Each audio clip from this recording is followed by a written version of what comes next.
Have you ever wondered how huge companies manage to stay ahead of hackers? Well, one of their most powerful tools is something called vulnerability scanning. Today, we're going to pull back the curtain and see how they find their digital weak spots before the bad guys even get a chance. Just think about that for a minute. What if you had a way to go around and check every single one of your digital doors and windows, just to make sure they're all locked up tight? This isn't just some fantasy scenario. It's the whole reason vulnerability scanning exists. You know, the best way to picture this is like hiring a detective for your entire digital world. This inspector isn't dusting for fingerprints, though. No, they're looking for flaws, for misconfigurations, for any little weakness, and then they hand you a full report on exactly where you need to beef up your security. So what is this digital detective actually looking for? Well, every piece of software, every single device you own, your entire network, it all has the potential for hidden weaknesses. Think of them like tiny cracks in a building's foundation. You can't see them, but they're a perfect entry point for an intruder. And that brings us right to the heart of it. Vulnerability scanning is an automated process. It uses these really smart tools to just blitz through everything on your network, checking it against a huge database of known weaknesses. The goal? To get a complete to-do list of all the security holes that need to be patched. Now here's where it gets really interesting. The same tools are used by the good guys and the bad guys, just for totally different reasons. So let's take a look at the two main groups on the defensive side who use these scanners. On one side, you've got the company's internal cybersecurity team. For them, it's all about continuous monitoring, like a regular health checkup. They run these scans as part of an ongoing program to find and fix stuff. But on the other side, you have external penetration testers or ethical hackers. They use scanning as the first step to simulate a real attack. They're trying to find one way in that they can exploit, just like a real attacker would. So, same tool, but two very different missions. And for those internal teams, that mission, it's not just a good idea, it's often mandatory. And that leads us to a really crucial point. Vulnerability scanning isn't always a choice. A lot of the time, organizations don't get to decide if they'll do it. They're told they have to by some pretty powerful forces. And this pretty much boils down to two major drivers. First, you've got regulatory requirements. If your company handles certain kinds of data, there are laws and industry standards that force you to run these scans. And second, there's internal corporate policy, which is just the company deciding for itself that scanning is a critical part of its own security strategy.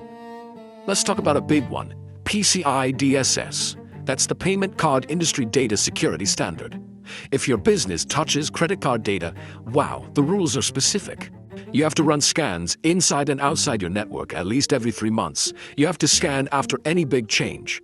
And any high-risk problems you find, you have to fix them, then scan again to prove they're fixed.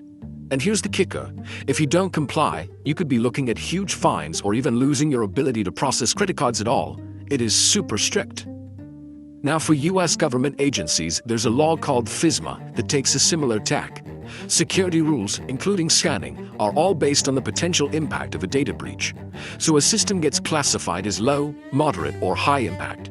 If you've got a system with high impact data where a breach could be, catastrophic for national security, well, you can bet it's going to face way more frequent and intense scanning than some low impact system. Okay, so we know why organizations scan, but how do they actually go about it?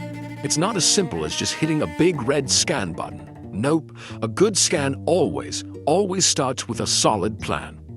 The whole planning process really comes down to two basic questions. First, what in the world are we even scanning? You need a full list of all your digital stuff. And second, how often should we be scanning it? Let's dig into both of those. It's simple, right? You can't protect what you don't know you have. So step one is always asset discovery. Scanning tools are amazing at this. They can crawl through a network and literally build you a visual map, kind of like this one from Qualys, showing every single device that's connected. This map becomes the blueprint for your scan. Alright, once you know what you're scanning, you have to decide when. And this isn't random. It's a careful balance between your company's appetite for risk, those regulatory deadlines like PCI DSS, and practical business stuff. Like, you probably don't want to run a massive scan during your busiest time of day. Tools like the Nessus scheduler you see here let you automate the whole thing so it just runs like clockwork. Okay, our digital detective is ready to get to work, but they've got a couple of different methods in their toolkit. The two main techniques are what we call active and passive scanning. So active scanning is the most common. It's like our detective walking up to every door and jiggling the handle. It directly pokes and prods at systems, and that gets you really thorough, high-quality results. The downside, it's noisy. Anyone watching the network can see it happening, and there's a tiny risk it could cause a system to hiccup. Passive scanning is the total opposite. This is like the detective sitting in a car across the street, just watching. It quietly monitors network traffic for clues, like an old piece of software announcing itself. It's stealthy, it's safe, but it can only find weaknesses that it happens to see in that traffic.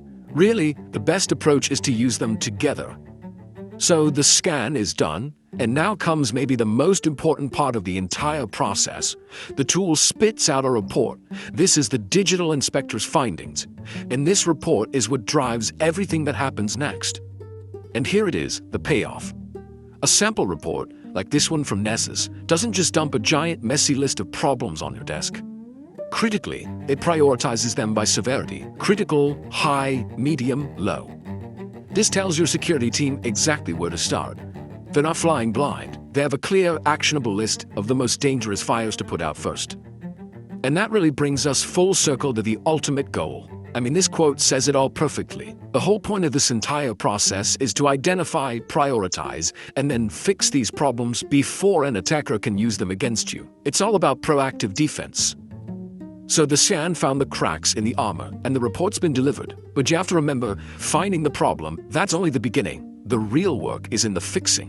What vulnerability scanning does is give you the blueprint for your defense. It turns this chaotic, unknown world of threats into a prioritized, manageable action plan. The biggest takeaway here: you can't fix what you can't find.